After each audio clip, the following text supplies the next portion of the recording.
And there we have our third and final guest, Rupert Barrett, called the Bear after the comic strip character much loved by his late mother.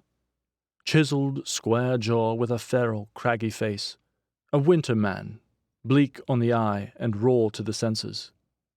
Once a revered English rugby union star, and now the owner of Bear Cave nightclubs, places catering for a wide variety of nighttime tastes, predominantly in the northwest of England. A sturdily built man with brown hair and hazel eyes, and the same lack of personality as any one of the many men he employed on the doors of his 5 nightclubs. His goals in life had all been fulfilled: adulation, fame, and wealth. But those without personalities have few wishes beyond the materialistic, and Rupert was no different in that regard.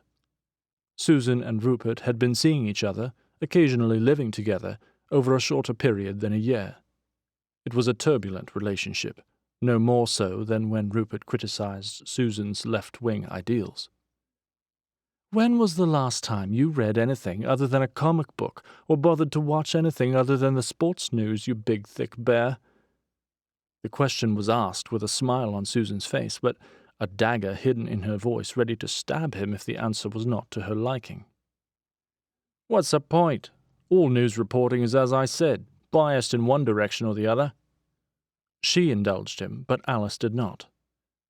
"Do you not believe anything that's reported in newspapers or on the news, Rupert?" "I stopped believing newspapers when I met Susan, Alicia. She's too beautiful to be bothered by the truth. And as for news channels, I think they're sponsored by their individual political lapdogs, with the idea of making ordinary people feel guilty if they're not given to one or another charity to save the world. Do any of them report good news? No, not a single one. But good things do happen. They're not reported because people might start thinking, hey-ho, this life ain't so bad after all. Let's start living it up a bit without the guilt of the whole of Africa sitting on our shoulders. Let's go clubbing and dance the night away, therefore putting more money in my tills."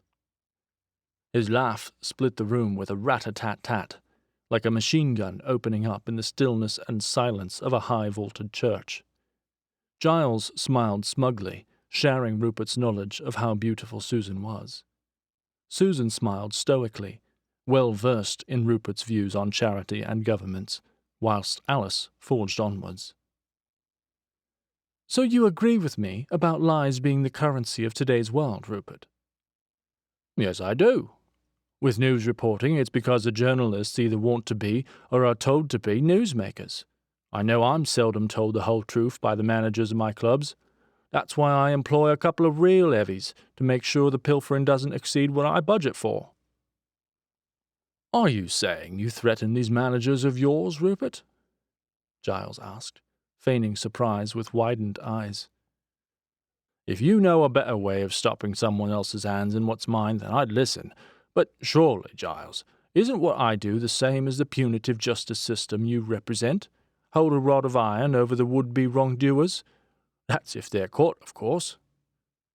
"Do you punish those managers who do steal from you, Rupert?" Alice asked naively, but it was Susan who answered. "Where are you going with this, Alicia? Of course he punishes them. What business owner wouldn't? Would you want him, and all those involved in commerce, to include wording in the employment contract to reflect the degree of penalty imposed in proportion to any theft? Steal a bottle of water, and your contract is torn up. You're flogged for the theft of a sandwich, and if you dare to pocket an apple without paying, then kiss your life away as the executioner sings God Save the Queen, swinging the axe." Her sonorous voice resonated around the room. Giles beckoned the man dressed in white livery who stood by the window overlooking the Thames to serve more of the opened champagne that rested beside the other bottles on the antique serving cabinet. Skillfully he glided along both sides of the oblong dining table, refilling the crystal glasses, then returned to his position and effortlessly uncorked another Dom Perignon, placing it back in its bucket of ice. Impassively he gazed across the river, noticing the floodlights now ablaze in Battersea Park, lighting the football pitches, oblivious to the conversation in the room, having waited at several dinner parties held in the more intimate surroundings of a home instead of the restaurant where he, his wife, and the chef once plied their trade.